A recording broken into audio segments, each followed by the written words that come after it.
The birth of a baby has profound effects on any mother. They're gripped with a strong desire to hold the baby, keep it warm, safe, and marvel at its tiny features.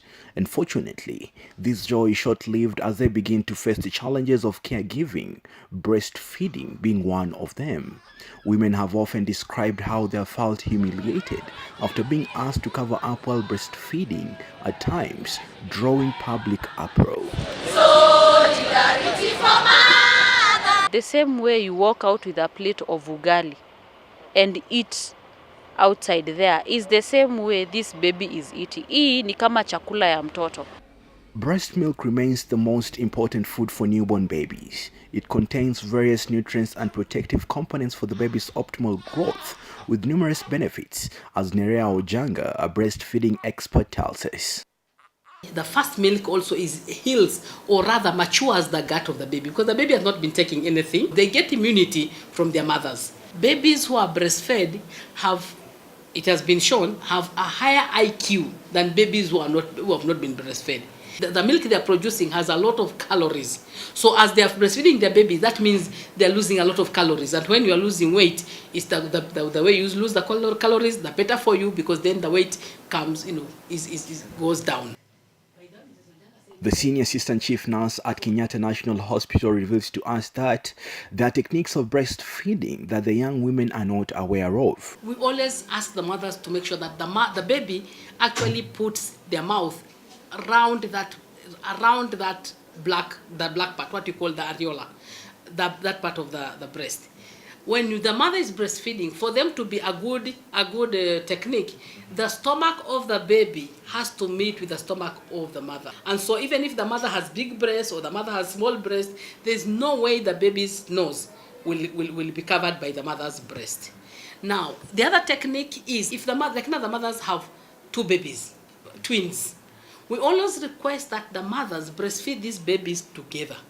All a mother needs to do is mention that she's breastfeeding, and instantly everyone seems to have an opinion, or rather piece of advice on what they should be able to do. At times the wrong information is passed on for a very long time, at times for generations. One of them ilikuwa ni ukishapata mtoto, mtu uadd kgs almost double what you had. So ulikuwa unaambua ukipata mtoto usikule vibaya, kula ukijua wewe ni msichana. Because lazima uta maintain figure.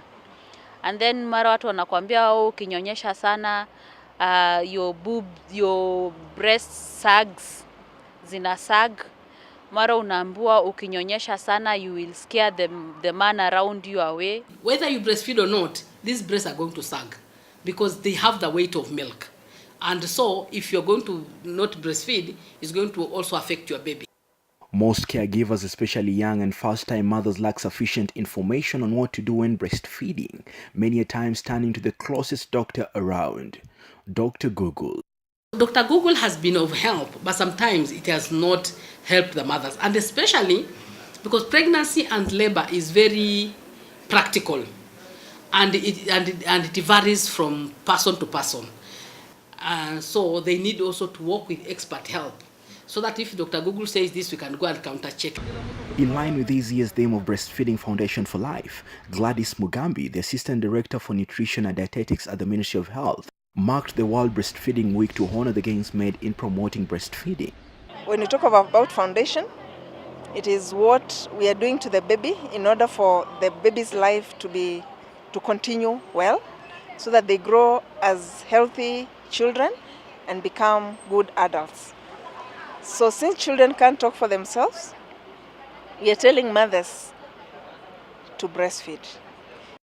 The World Health Organization recommends that infants should be exclusively breastfed for the first 6 months and thereafter receive safe and nutritionally adequate complementary foods while continuing to breastfeed for up to 2 years or more. So you complement the breast milk with other foods, and that should start at 6 months. When the child turns 6 months old, the mother can now start introducing other foods, and in small amounts because the baby's stomach is small, and then the frequency should be, it should be as frequent as possible. Despite the success of exclusive breastfeeding in Kenya from 31.9% in 2008 to 61.4% in 2014, studies show that sustained breastfeeding averts about 820,000 child deaths across the world every year and reduces childhood illnesses such as colds, infections, and pneumonia. Other studies know that it's more protective than formula and hence should be handled with care, especially if expressed. This milk, without being in the fridge, just being on the desktops, maybe in the kitchen, should last there 8 hours before it goes bad. We don't encourage them to boil the milk, because when you boil the milk, you kill the nutrients. But now the milk that is put in the fridge, we encourage the mothers to put milk in the fridge, in the deep freezer, and if it is in the deep freezer, it can stay there for 6 months. We want them to label this milk very clearly. It is 8 p.m. on 30th of July, so that before 6 months are over, they will have used this milk. While there are so many reasons why mothers must be supported to combine breastfeeding with work, most importantly, we should support mothers to combine breastfeeding and work because breastfeeding is a right for the mother and the baby, and breastfeeding benefits everyone. Ouma Onyango, reporting for Talk Health on KUTV, Nairobi.